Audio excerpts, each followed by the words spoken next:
Good morning, students. Myself, Dr. Anil Kukru, Associate Professor of Mathematics, SPC government college Ajmer.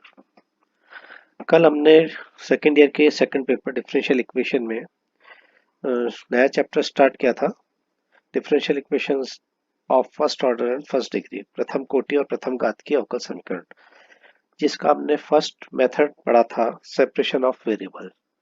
Standard equation जो हमने ली थी M D X plus N D Y equal to zero, where M and N are function of X Y और X Y both और may be constant. अचर भी हो सकते हैं, एक्स का फंक्शन हो सकता है, वाई का हो सकता है और एक्स वाई किसी का भी फंक्शन हो सकता है, दोनों का भी हो सकता है। उसमें पहला मेथड हमने पढ़ा था सेपरेशन ऑफ वेरिएबल्स का। लेकिन आज हम उसी मेथड को कंटिन्यू करते हुए ऐसी इक्वेशंस को सॉल्व करेंगे जिसमें डायरेक्टली सेपरेशन ऑफ वेरिएबल से हमारी इक्वेशन सॉल्व नहीं हो पा रही है, तो हम उसमें कुछ सब्स्टिट्यूशन या कुछ प्रतिस्थापन करने से हमारा जो वेरिएबल है वो परिवर्तित हो जाएगा और परिवर्तित होने के बाद, चेंज होने के बाद हम उसको सेपरेट कर सकते हैं वेरिएबल्स को। तो आज ऐसी ही कुछ इक्वेशंस को हम यहाँ डिस्कस करेंगे। तो इसी में मैं स्टार्ट करता हूँ। पहले एक दो आसान एग्जांपल्स को लेके सॉल्व करेंगे, फिर उसके बाद हम हमारे डिफिकल्ट लेवल पे आके दूसरे क्वेश्चन को सॉल्व करेंगे। तो ऐसी इक्वेशंस जिनमें हम प्रतिस्थापन से चर को प्रतिस्थापित कर कर परिवर्तित कर कर हम सेपरेट कर सकते हैं। तो इसमें सबसे पहला मैं एग्जांपल ले लेता हूँ, पहला क्वेश्चन ले लेता हूँ। x प्लस वाई का whole square D Y by D X plus Y होता तो शायद हम उसको परिवर्तित कर लेते, इक्वल टू ए स्क्वायर।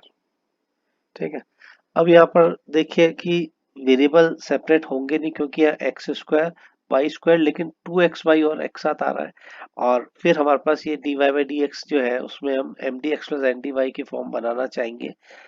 तो ये हमारे पास बन तो जाएगी, लेकिन हमको यहाँ पर वेरिएबल ऑफ सेपरेशन में क्या करना होता है कि ये जो होता है इसको हम फाई ऑफ वाई बनाते हैं डी वाई, और इसको हम बनाते हैं F of x D x. यानी ये जो m जो है वो x का फंक्शन हो जाए और n जो है वो y का फंक्शन हो जाए, और फिर हम उसको क्या करते हैं, इंटीग्रेट कर देते हैं, जिससे कि हमारे पास आंसर आ जाता है। ये एक सम कांस्टेंट ऑफ इंटीग्रेशन हो जाएगा c, और इन दोनों के इंटीग्रल जो भी हमारे पास आएंगे फंक्शन जैसा होगा उसके according.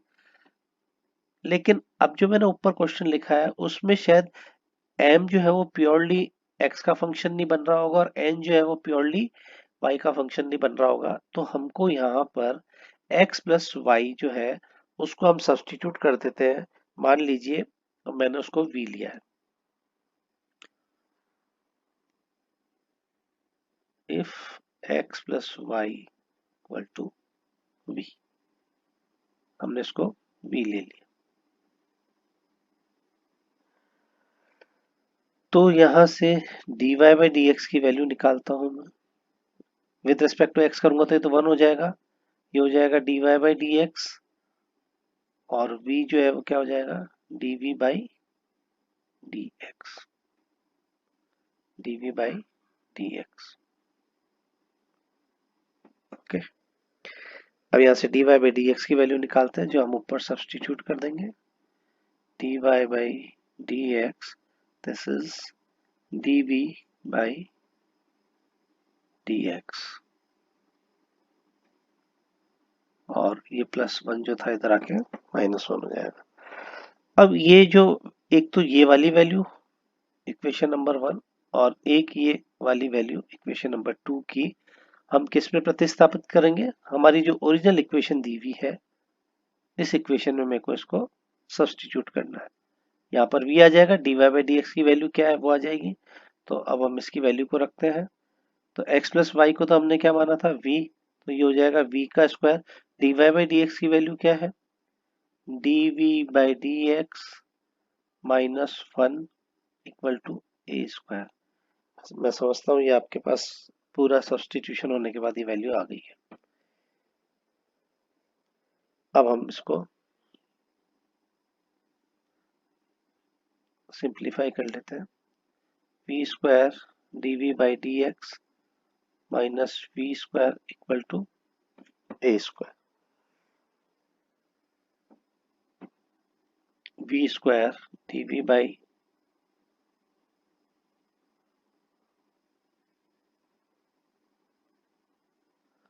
We square D V by D X equal to A square plus V square. Okay, अब यहाँ से मुझे वेरिएबल सेपरेट करने हैं। ए स्क्वायर जो है वो आपका कांस्टेंट है, तो सीधा सीधा वेरिएबल आपके पास ये सेपरेट होके आ रहा है।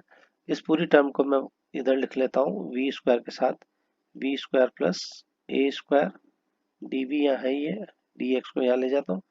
वेरिएबल सेपरेट हो गए। Now integrate. अब हमारे पास जो फर्स्ट वाला है उसको अगर मैं इंटीग्रेट करता हूँ तो मेरे पास क्या आता है, मुझे यहाँ पर इसको इंटीग्रेट करने के लिए नीचे ए स्क्वायर है तो मैंने एक ऐड किया और एक सब्ट्रैक्ट किया ऊपर, और ये V square plus A square नीचे है ही है, ये आपके पास डी वी और ये D X plus constant of integration हमारे पास आ जाएगा, plus some constant of integration मैंने सी लिया। चलिए इसको जब इंटीग्रेट करूंगा तो फर्स्ट वाले में तो मेरे पास आ जाएगा सीधा सीधा v, यानी फर्स्ट जो आएगा ये पूरा एक फैक्टर बन जाएगा, तो ये तो हो जाएगा dv। नेक्स्ट में मेरे पास क्या होगा, माइनस का ए स्क्वायर, ये मेरे पास बाहर आ जाएगा और ये हो जाएगा 1/v square plus A square और dv। ठीक है, और ये मेरे पास है x और सम कांस्टेंट ऑफ इंटीग्रेशन। अब देखिए कल मैंने बताया था आपको, ये यहाँ पर tan इनवर्स v बाई ए का आपके पास इंटीग्रल हो जाएगा। तो पहला वाला तो ये हो गया v माइनस ए स्क्वायर, ये इंटीग्रल जो है पूरा का पूरा ये हो जाएगा tan inverse v by A, क्योंकि ये कितना हो जाएगा 1 plus V square plus A square, इसको हम इस टाइप से लिख सकते हैं। तो ये आपके पास हो जाएगा, तो यहाँ से आ जाएगा मेरे पास ए स्क्वायर तो आ ही गया और ये 1/a भी वापस बाहर आएगा यहाँ से, और ये हो जाएगा किसका v by tan inverse v by A. ठीक है, tan इनवर्स v बाई ए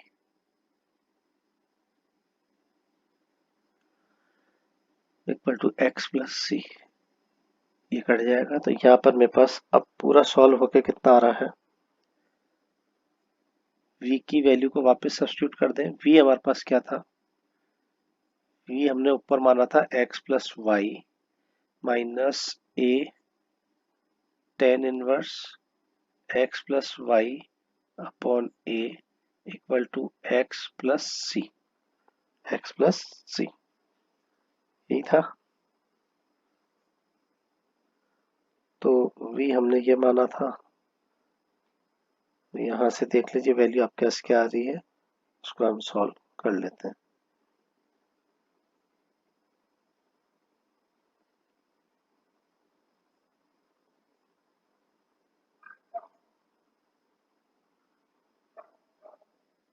इसको सॉल्व करके देख लेना, वैल्यू आपके पास ही आ जाएगी। ठीक है, चलिए एक दो और एग्जांपल्स को हम यहाँ सॉल्व करते हैं।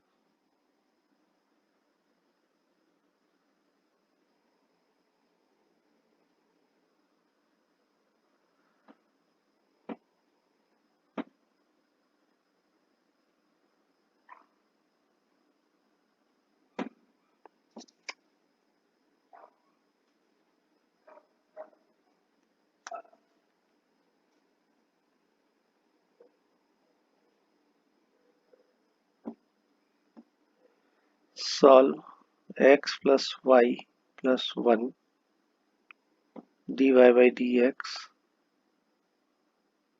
Equal to 1।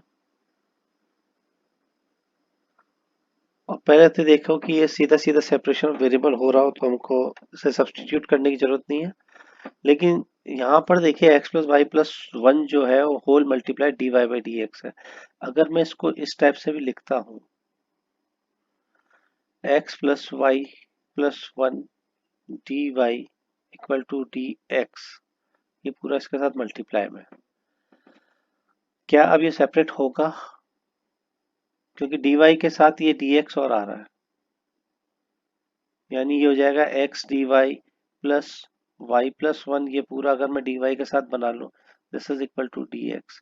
ये यहाँ से एक्स वाई से नहीं हट रहा है, इसका मतलब ये सिंपल सेपरेशन नहीं हो रहा है। तो हम यहाँ पर क्या मानेंगे, जो भी पूरा फैक्टर दिया हुआ है X plus Y plus one ऊपर दिया हुआ है शायद, उस पूरे को मैं मान लेता हूँ वी, जो हमने नेक्स्ट प्रीवियस अभी माना था। यहाँ से मैं वापस से इसको with respect to X differentiate करता हूँ, तो एक्स का वन हो गया, D Y by D X, one जो कांस्टेंट है वो जीरो हो जाएगा, और ये D V by D X. तो यहाँ से D Y by D X की वैल्यू तो सेम आ गई जो मेरे पास पहले आई थी, D Y by D x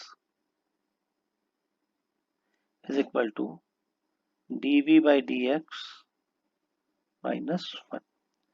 same equation जो हमारे को गिवन दी गई इक्वेशन है उसमें ये मान हम सब्स्टिट्यूट कर देते हैं, तो हमारे पास इक्वेशन क्या हो जाएगी, v, और dy बाई डी एक्स की वैल्यू मेरे पास है v dv by D X minus one equal to क्या था, वन था, है ना।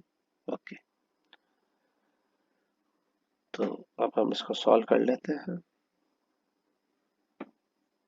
This is equal to dv by D X equal to one upon V plus one.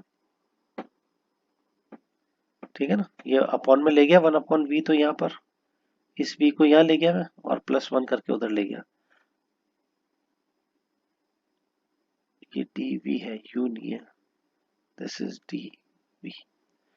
अब हमको वेरिएबल सेपरेट करना है, क्या वेरिएबल सेपरेट हो रहे हैं, तो यहाँ से देखिए ये आपके पास हो जाएगा v upon v plus one, इसको एलसीएम ले लो, तो ये ऊपर हो जाएगा v प्लस वन और ये हो जाएगा v, और ये तो चला जाएगा इधर dv के साथ, और ये हो जाएगा इधर dx। जरा चेक कर लीजिए ये सही है क्या।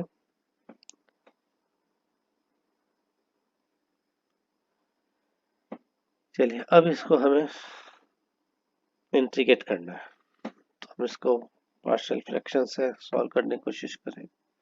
ये हो गया मेरे पास one minus V plus one minus one plus one, ये v प्लस वन नीचे आ जाएगा, और D V equal to D X.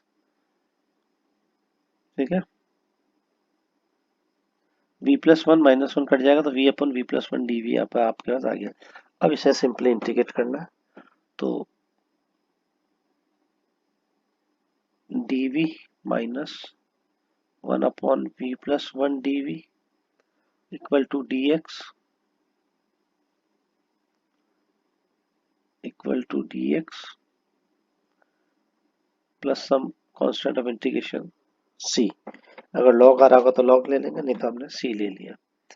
तो यहाँ पर देखिए इसका तो v का तो हमारे पास हो गया v, ये हो जाएगा log of v plus one small v है equal to x plus c।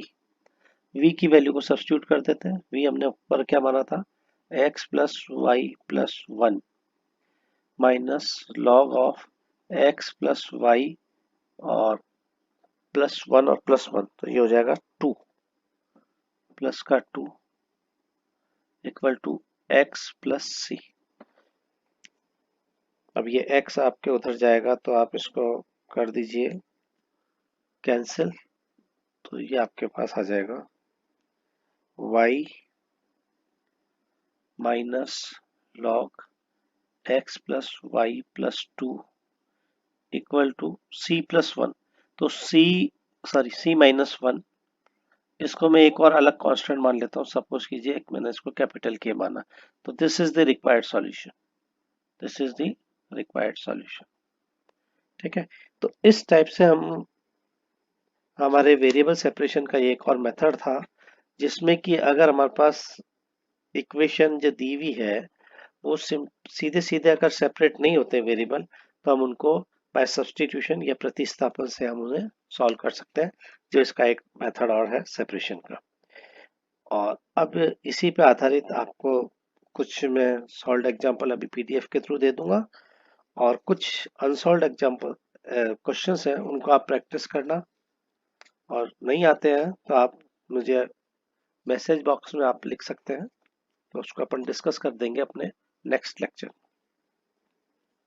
हम कल जो हमारा लेक्चर होगा नेक्स्ट, वो इसके अगला वाला जो आर्टिकल है जिसको कि मैं कल कह रहा था कि वो मैं आपको आज पढ़ाऊंगा, लेकिन उससे पहले ये एक आर्टिकल छूट रहा था तो उसको मैंने बता दिया।